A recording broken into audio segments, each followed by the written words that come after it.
Este año ha sido un año particularmente difícil. La pandemia del coronavirus nos ha traído varias crisis. Tenemos una crisis de salud que nos pega en mal momento por el muy mal tránsito y transición lograda entre el Seguro Popular y el INSABI. Una crisis económica que viene de un momento ya de decrecimiento. La mala gestión de la crisis económica ha llevado a una pérdida de miles de empleos y no ha habido ayuda ni rescate para que los y las trabajadoras no pierdan sus lugares y sus fuentes de trabajo. Tenemos una crisis educativa.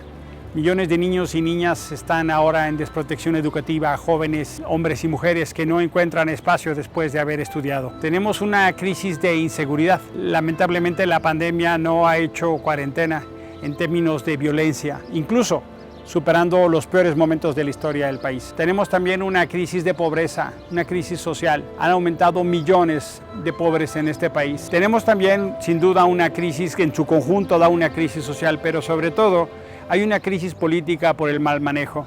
México es el lugar que tiene el mayor número de personal de salud que murió en esta pandemia. México es el país hoy con el mayor índice de letalidad por lo que al coronavirus se refiere. México es uno de los lugares donde no se han hecho programas de emergencia económica para responder. La necedad, el no escuchar, el no atender a la ciencia y la soberbia han tenido su costo en miles de vidas, miles de empleos y miles de oportunidades. La conexión de estas 7 crisis, la crisis de salud, la crisis económica, la crisis social, la crisis educativa, la crisis de inseguridad, la crisis ambiental y la crisis política han sido mucho peores en nuestro país por el mal manejo, infelizmente, la falta de liderazgo y la falta de visión que ha llevado a que el gobierno federal, lejos de encabezar las soluciones, ha sido parte del problema.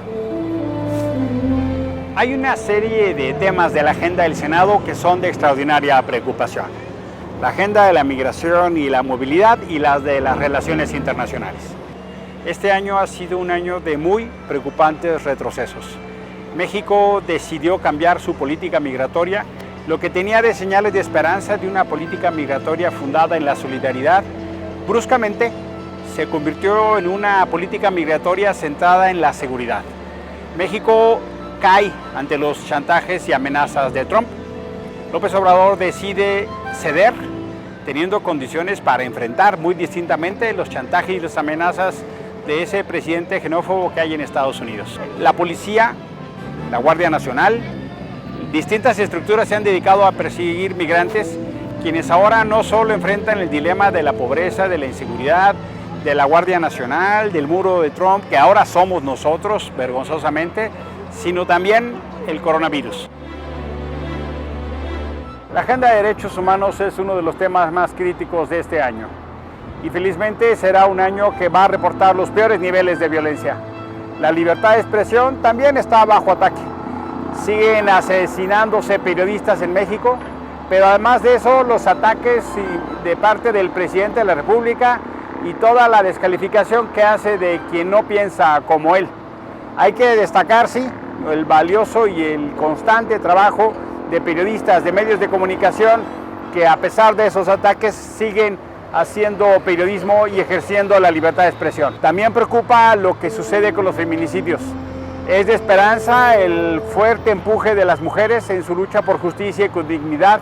Vimos este año cómo miles, millones salieron a las calles para construir un principio, una sociedad, una relación de igualdad, de equidad, de respeto y de justicia para las mujeres. Este año también ha sido un año de ataque a defensoras y defensores de derechos humanos y se tienen que redoblar los trabajos. Ha preocupado sobremanera los ataques que han recibido víctimas, pero no solo de la delincuencia o de violadores de derechos humanos, sino de un gobierno que les ha dado la espalda. Asesinan a la familia Levarón y vemos cómo el presidente no lo recibe, pero sí decidió ir a saludar a la mamá del Chapo. Y no fuera eso suficiente, el Senado de la República y la Presidencia dan la espalda a las víctimas en una pésima selección de la titular de la Comisión Ejecutiva de Atención a Víctimas, que hoy está prácticamente abandonada y en ruinas.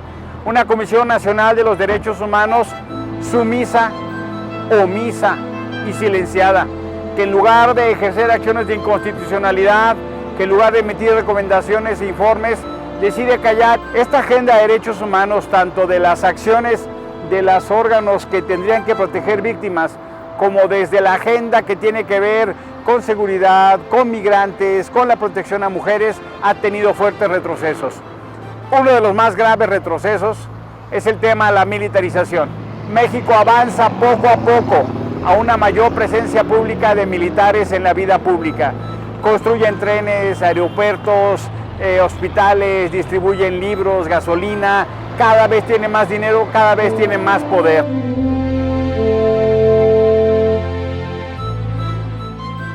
Si bien en la Ciudad de México se han logrado algunos avances, hay que remarcar que infelizmente no se están tomando todavía decisiones de manera autónoma e independiente. Ese era uno de los temores justo de un gobierno encabezado por Claudia Sheinbaum. Y ahora vemos cómo se subordina a las decisiones federales.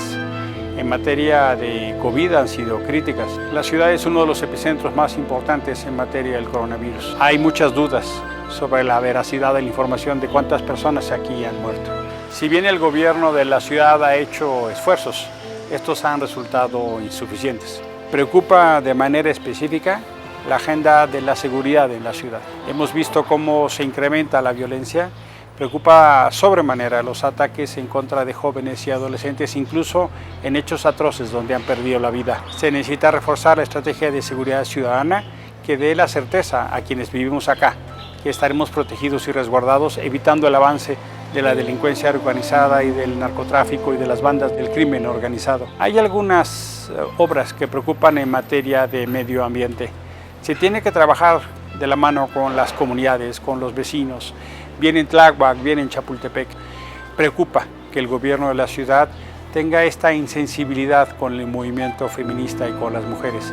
Encapsula marchas, ataca a mujeres, en lugar de encabezar la indignación. Si hubiera esperado de un gobierno de una mujer, esperemos que en el futuro sea el gobierno de la ciudad quien lidere y encabece la indignación, no la negación. Desde el Senado hemos levantado la voz para defender tus derechos y libertades. Ahí donde ha habido avances, reconocimientos, ahí hemos estado. Ahí donde ha habido retrocesos hemos levantado la voz, porque este momento es un momento para configurar una transición democrática. Nos preocupa también los derechos económicos, el derecho a la salud, que en la pandemia han estado grandemente quebrantados. Queremos avanzar en un país de futuro, queremos que se hagan realidad las promesas que se hicieron en campaña, pero queremos que el respeto y la promoción de los derechos humanos sea algo más que un discurso y una fotografía.